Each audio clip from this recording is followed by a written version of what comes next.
مساء الخير مشاهدينا الكرام. في التقرير الخاص اليوم غادي نهضروا على الازمه اللي عاشها القطاع الصحي في المغرب واللي كانت الشراره ديالها من مستشفى الحسن الثاني باكادير.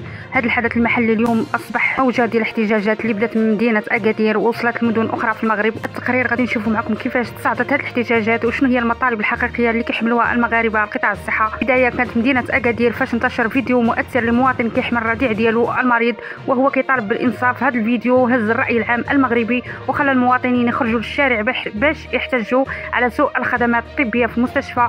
في محاوله لتهدئه الاوضاع الحكومه قامت باجراءات عاجله منها اعفاء المسؤولين وتخصيص ميزانيه للاصلاح، ولكن هذه الوعود ما كانتش كافيه باش توقف هذه الاحتجاجات. وبسرعه بدات مدن مغربيه اخرى كتعرف وقفات احتجاجيه مشابهه.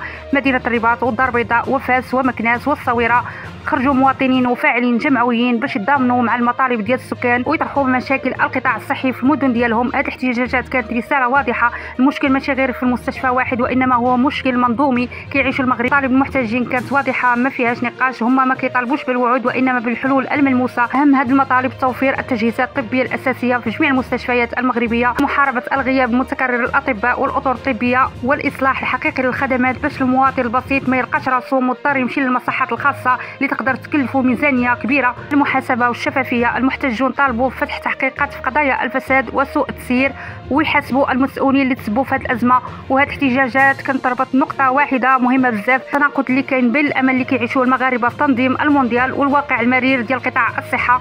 المواطنين كيشوفوا ان بلادهم قادره تبني ملاعب عالميه وتجهيز بنيه تحتيه ضخمه، ولكن في نفس الوقت كيعانيوا باش يلقاو طبيب ولا جهاز سكنيه في مستشفى عمومي. في الختام، هذه الاحتجاجات اللي كيعرفها المغرب في قطاع الصحه هي صرخه من اجل الكرامه والحقوق الاساسيه. احتجاجات ما زالت مستمره وكتبين ان الصوت المواطن اللي هو اللي كيبقى اقوى سلاح لاحداث التغيير الحقيقي. هذه الاحتجاجات هي تجسيد الى روح التضامن بين المغاربه. الناس اللي خرجوا للشارع من الشمال الى الجنوب ما خرجوش غير على المشاكل الشخصيه، لانهم حاسين بمعاناه خوتهم. هذا التضامن هو القوه الحقيقيه اللي كتحرك هذه الاحتجاجات وهو رساله قويه لان الشعب كيطالب بالكرامه والحقوق الاساسيه. هذه الاحتجاجات كتعلمنا ان الصوت الواحد كيشعل شراره، ولكن التضامن هو اللي كيخلي هذه الشراره تحول لنار للتغيير. شكرا لكم، غنبقاو معكم في هذا الملف خطوه بخطوه. دمتم في امان الله والى اللقاء.